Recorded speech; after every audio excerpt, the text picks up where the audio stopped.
We're live. It's time to go. It's a special let's try it again.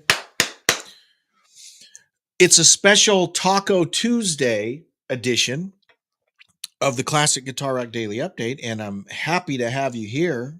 I'm your friend Jeremy, and we're going to talk about some rock and roll headlines. Kiss, specifically Gene Simmons in the news. You know, Kiss is like that recurring illness that just won't go away. And I mean that in the best way, right? You think you're over it, but then it comes back, right? Maybe it's a nagging pain in your lower back. You think it's gone, then it comes back. Well, what are we talking about? Gene Simmons reared his head in a interview with Entertainment Tonight, and he vows that he will never wear makeup again. Now, there was this End of the Road tour when we found out it really wasn't the end of the road. It was just the beginning of a new road, according to Paul Stanley, because they were going to live on in the cartoon universe or whatever you call it, the nerdverse, whatever. Avatars.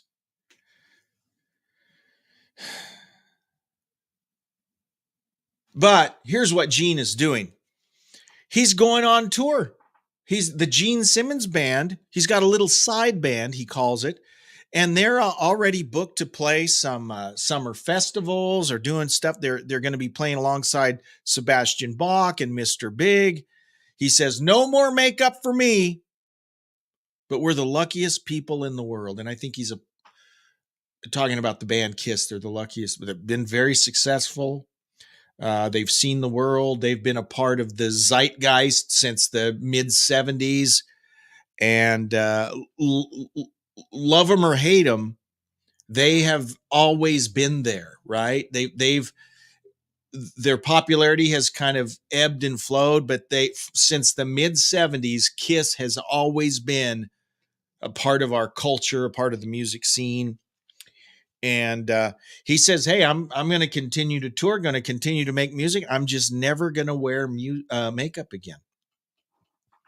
So if you want to see Gene in makeup, I guess you got to wait for the avatars in like 4 years that you can pay money to see the cartoon versions of them. Good luck with that. I still say the Kiss avatars will never launch. I'm still predicting that. Because it's like not even supposed to happen until like 27. Is anyone going to care about Kiss avatars? Maybe they will. I don't know.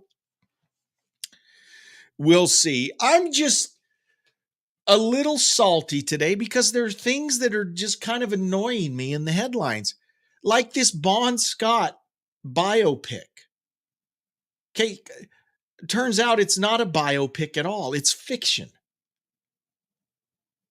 Okay, this is a fictionalized narrative. So let's just grab historical figures and let's just make up movies about them. Kind of like the Abraham Lincoln Vampire Hunter. Okay, this is the same type of thing. Let's take Bon Scott and we'll just make up a story about him. That's what's coming in this Bon Scott movie. They just flat out admit, oh yeah, it's fictionalized. We're just making it up. So like, what's the point? And they got a dude playing Bon Scott that looks nothing like Bon Scott. Speaking of biopics, well, this isn't really a biopic. This is a documentary. There's a new documentary coming out about the Beach Boys. And you know, the Beach Boys, you don't hear Beach Boys on your classic rock stations, but the Beach Boys were a very important band. Brian Wilson, you know, Pet Sounds is viewed as one of the great albums ever. So they're really, really classic rock. I mean, they're oldies, right?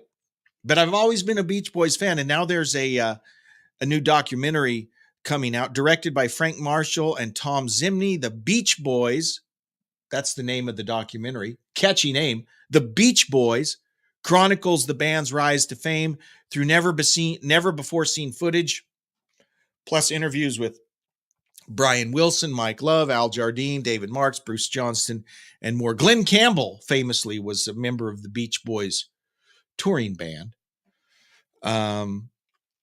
So that's something to look forward to in May, this documentary about the Beach Boys. And there's no indication here that it will be fictionalized. So hopefully that remains true. Juan Croucier.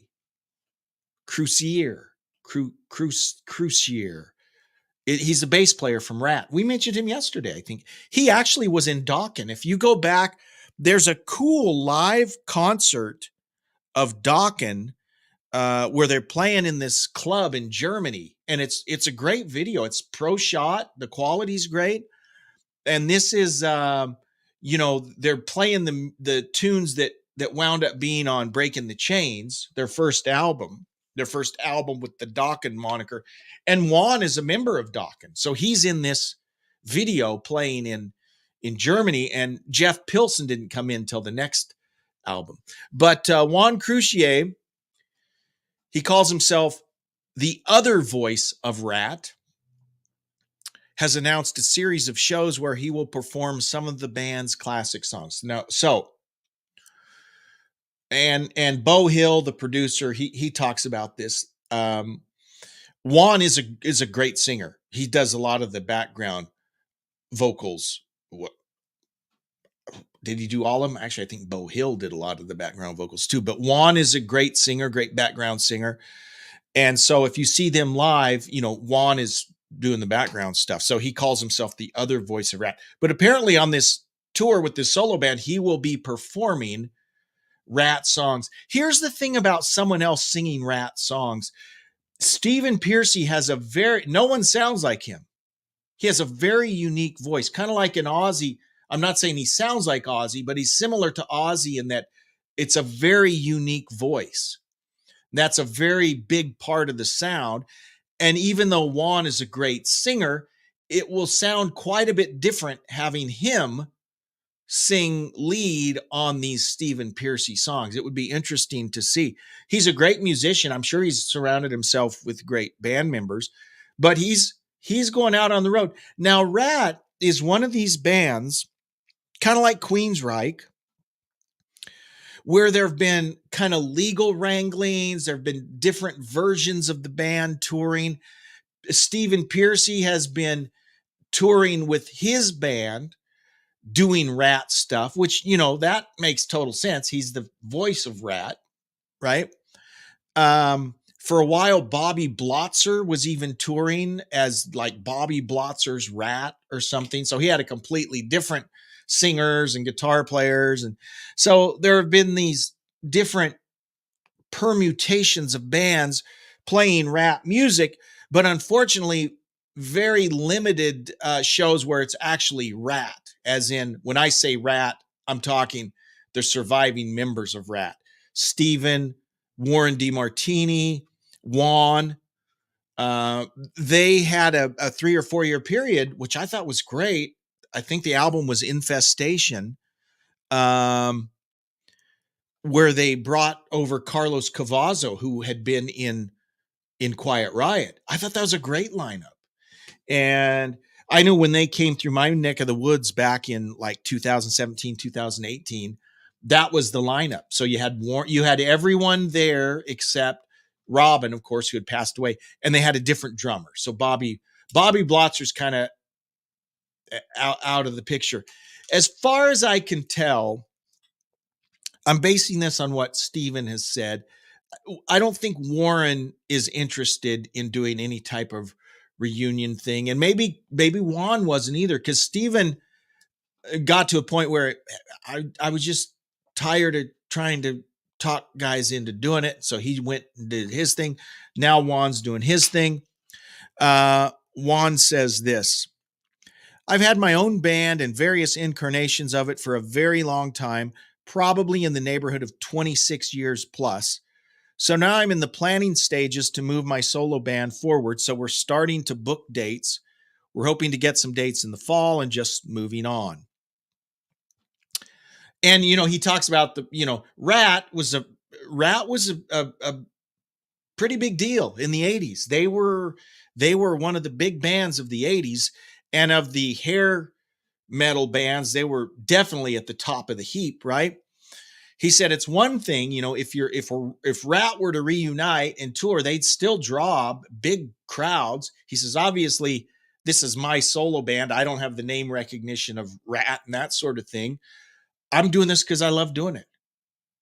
He's very realistic about it. He knows he's not going to make the money that he would with Rat, but he says, if I can make enough, to pay the bills, to pay the band, and at least break even, I'm going to do it because I love the music, right? But he also says he understands guys, and maybe he doesn't mention any names, but maybe this is a Warren DeMartini. It's like, I understand guys that would rather just be home with their family. I completely get that too. So it's one of those things. Some guys want to go out and tour. Some don't. And, Juan is to the point now, he's going to take his solo band out.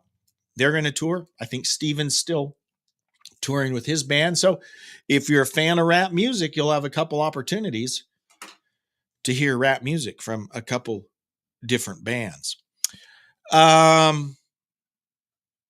In a new interview with Mexico's Atmosferas magazine, Iron Maiden's Bruce Dickinson discussed the changes in the music industry over the last 4 decades.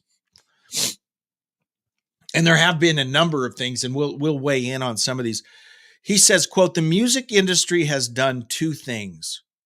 On the one hand, if you're an artist, it's contracted, as in it's shrunk in terms of the amount of money you get paid for your art, unless you are some massive social media thing or whatever it is. Here's the line I like. Or unless you're a DJ who turns up with a memory stick and gets paid 5 times what a band gets paid. Guys, it's mind-boggling to me. These DJs that are up there playing their laptops, right? And there's a light show and people fork out big money to go see a DJ. Those ain't musicians. Sorry. And they're playing music. It's entertainment. I get that. But it's fascinating to me how DJs can make so much money. And I play in a dad band, right? Even at the local level, people will call and say, hey, what will you guys play? And we do it for fun, right? We do it for fun. So it's like, hey, we want your classic rock band to come play for this birthday party or anniversary party, retirement, whatever it is. Well, we do it for fun. $400? Sure, we'll come play for $400. And then you find out DJs, right? A guy who shows up with his laptop and a PA, he's making like $800 to play songs on his laptop. I'm in the wrong business. It's fascinating to me that people are willing to shell out money for a guy in his memory stick. And he also says this, in terms of the way that records are sold, well, records, downloads, things like that, I think it's a lose-lose situation for everybody. I mean, you have all the things like Spotify and stuff who are basically ripping off musicians by paying them next to nothing for playing their work. But then in the very next line, he says, and still, Spotify can't make money. So they're not making money and the musicians aren't getting paid. So if Spotify's not making money, you can hear my cat in the background, probably. That's my cat, Carl. Carl, where are you, dude? He's probably stuck somewhere. If Spotify and the streaming platforms aren't making money, are they really ripping off the art? I'm just trying to understand that, because I think I know what the problem is, and I'll get to that in just a sec. He says, and still Spotify can't make money. So they're not making money and the musicians aren't getting paid. New bands can hardly afford to start up, but they do. Why? Because they love what they do. It's that drives them. It's that motivates them. So if the streaming services could manage to actually pay people properly for when people listen, which probably means that people listening have to pay more, which I frankly don't object to. And I don't think probably most listeners would. Maybe less people would listen, but it would be people who care, not people who just do it because it's cheap. Okay, so let's weigh in on this, because and really the point of this was, where it was getting to was the astronomical costs of concert tickets. Yes, and that's exactly, Tucker, we're on the same line here. Tucker checking in says he also mentioned ticket prices. He wouldn't spend £1,200 to see U2. Okay, that's exactly what he says, or $1,200, whatever the case is. When U2 was at the Sphere, tickets were like $1,200. $1,200. Is there any band you would pay $1,200 to see? For me, that's an easy answer. Heck no. No. I'm going to see Def Leppard, and I think I'm paying $90. And that was like, I'm paying $90 to see but that's cheap compared to a lot of the tours out there now. And that's really what this conversation was about, was the high cost of concert tickets. Well, if bands don't make money from streaming, what's left? And he talks about promoters. Promoters have tremendous risk involved when they put on a show. You got to pay so many people, right? If there weren't promoters, there wouldn't be concerts, right? And I know promoters often get, thrown under the bus, and some of them are dirtbags. But the reality is, the business is such that you gotta pay so many people. If this were an economics class, we could talk about equilibrium and all of those concepts involved in economics. But here's what I think. Can I say what the problem is? I don't know that I want to say it's the problem. It's just the reality. Here's where we have arrived. The genie is out of the bottle. And what's the genie? The genie is the internet. The genie is the ability to stream music. And we, as a music buying public, have determined this is what we're willing to pay for music. And it ain't very much, right? When's the last time you bought physical music, like a CD? Or do you still buy CDs? How do you buy? I mean, you can go buy vinyl. Okay. Most people stream. Now, how many of you, and these are rhetorical questions, right? How many of you actually pay for your Spotify, like Spotify Premium or whatever? I use Spotify. I have Spotify Premium. So I pay my whatever, I don't know, $12 a month, 50. I don't know how much it is. I don't even notice. But I pay that. What percentage of folks on Spotify are actually paying it, or are they just streaming? If you don't do the premium, you can't really pick. If you got a premium package, you can listen to whatever you want, just like having your own album collection. To me, it's worth it. Bruce says if people would just pay more, then maybe that would help. And it might, but I think he's right. A lot of people would say, I'm willing to pay $12 a month. I ain't going to pay $30 a month. Some of us might. But the reason we are where we are is because, the genie's out of the bottle. The internet's here. We can stream. That's a much quicker, faster, cheaper way to do it. And we like it cheap. And I don't know what that means. I don't know what that means to music artists, because they don't make hardly anything from streaming. Yet that's the way the public prefers to buy their music. Okay, Tucker has an interesting point here. Let's see. 2 points. He says, I paid $179. I think that's pounds, or is that euros? I'm not sure. Tucker, he paid $179 for AC/DC at Wembley Stadium, but those tickets have now doubled in price. Okay, that seems like a pretty good deal to me. And then Tucker also says, I'm going back to records, bought a player for those records, are now triple. I think he means triple what they were in the 80s. So yeah, and I do the same. But here's the thing, and I've talked about this before, because we talk about how, hey, if you really want to support your artist, go buy vinyl, go buy the record, buy the physical media, right? Yes, that is true.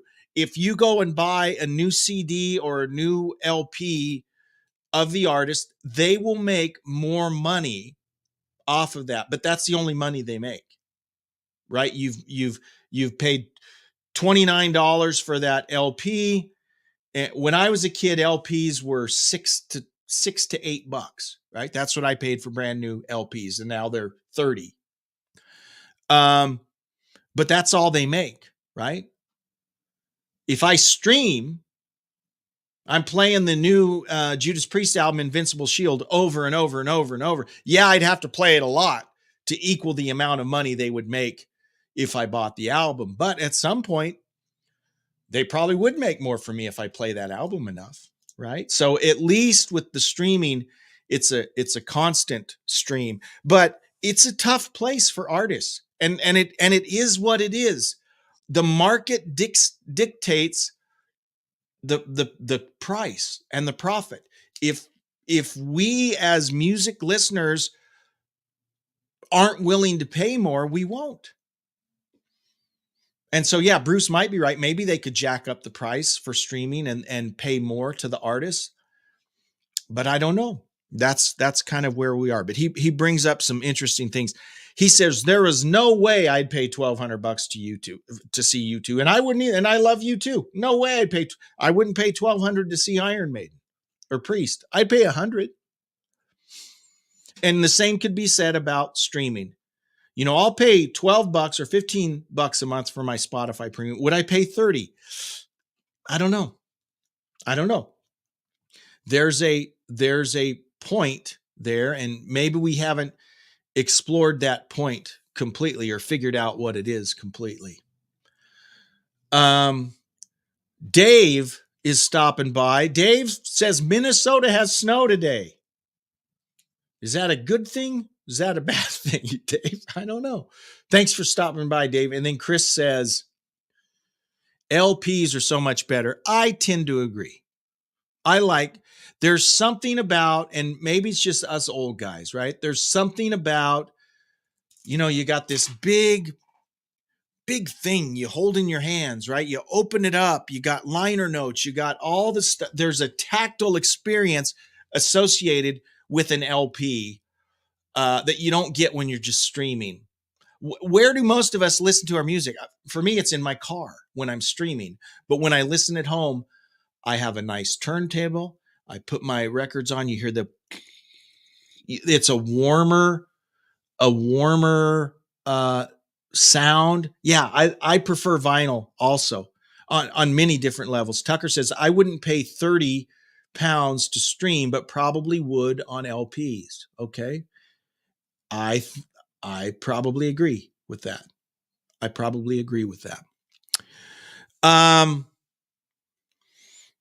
So Bruce brings up some good points. And this is something we talk about a lot because it's a consistent thread, right? This idea that artists don't make enough. And yet Bruce even points out the streaming platforms don't make enough.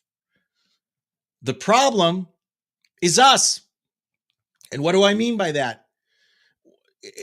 Markets are markets, guys. The market dictates what, how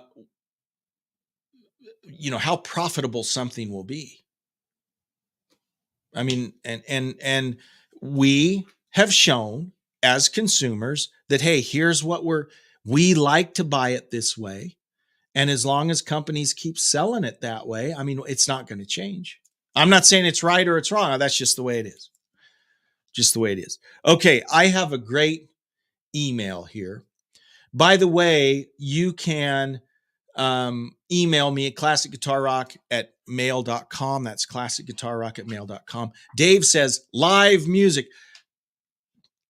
I would rather go see a bad band live because I love live music. I do. I would rather go see a bad band live than stream. I mean, I would. Because I love live music, and probably because I play in a bad band. That's probably why. Anyways, hey, let me get to this email. This is fun. This is going to be a great conversation. It says, "Hey Jeremy, I've actually been following you on your YouTube channel for quite a while and just recently started watching your daily updates. I do have a YouTube channel. It's the worst YouTube channel on YouTube, and I invite you to check it out. Two things. One, I just did it. Two things. One, you are always dismissive of your YouTube channel and your guitar lessons, but I have found dozens of your guitar lessons super helpful, especially your Billy Gibbons lesson and the lesson on Eddie Money's I Think I'm in Love. Okay, well, great. I am dismissive of my YouTube channel because I am riddled with ADD. I don't have the focus to do what I need to make a good YouTube channel. So the production elements aren't there. I mean, it's low budget, super low budget, kind of like this, right? Super low budget. But I'm glad that you found those lessons helpful. So if you want to check out some of my guitar lessons, please do. Apparently it helped at least one person. His second point, as a fledgling guitarist, I've been a fledgling guitarist for about 15 years. LOL. I can relate. Can you tell me the difference between a guitar riff and a guitar lick? Are they just the same thing, or is there an actual difference? Keep rocking. Sam. Sam, thank you so much for the email. All of you can email me. Please do. classicguitarrock@mail.com. The difference between a riff and a lick, because they are kind of used interchangeably. So here's how I would define a riff. A riff is a guitar figure or a guitar part that is actually part of the song. Maybe that's not the best way, because a lick is part, but what I mean is, let me think of an example. Okay, Iron Man. Okay, Iron Man. Okay,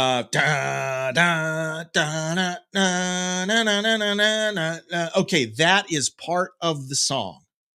Okay, you hear that and you know that it's Iron Man. Okay, the riff is part of the song and it's generally played several times throughout the song. Okay, what are other famous riffs? Walk This Way.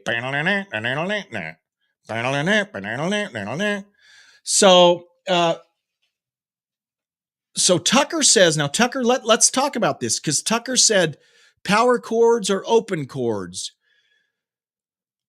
So can a riff be chords? Absolutely. A riff can be chords. A riff can also be single notes. The example I just used, Walk This Way, single notes, right? But that's definitely a riff.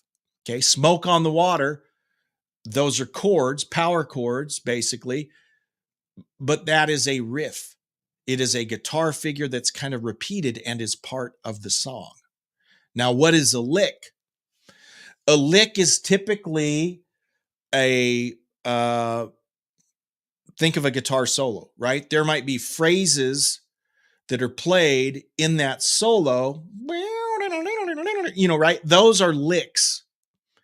Now, licks, they can be repeated also, but the difference is, to my mind, the riff is actually part of the song, and often the riff is, I mean, it's what maybe intros the song. It's just part of the song. And there's so many songs that have great riffs. Crazy Train. That's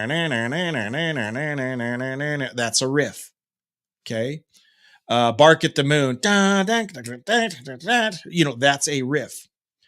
It's a musical figure, a guitar figure that is part of the song, where a lick is simply a little melodic snippet or a phrase. Could be within a solo. It could be thrown in between a verse or whatever, and not necessarily a riff. Does that make sense?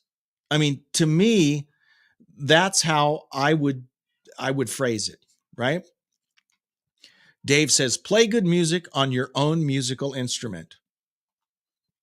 I play one note at a time on my flute. Okay. All right. But that's how I would define a riff and a lick. Okay. A riff is actually it's a part of the song, right? Tony Iommi is known, he's the riff master, right? And then you got guys that are known for playing great licks.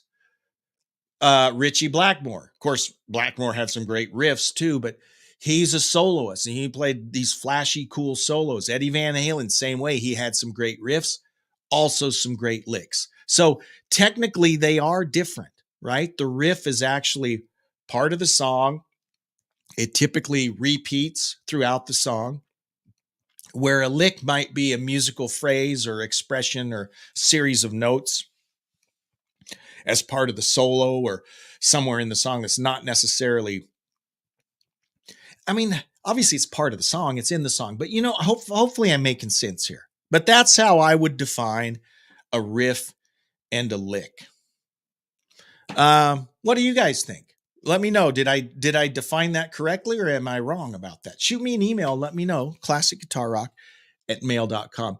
Thank you so much, those of you that chimed in live today. And thank you, Sam, for your email. I'd love to hear from any of you. And we'll do this all again tomorrow on the Classic Guitar Rock Daily Update. Take care. Live long and prosper.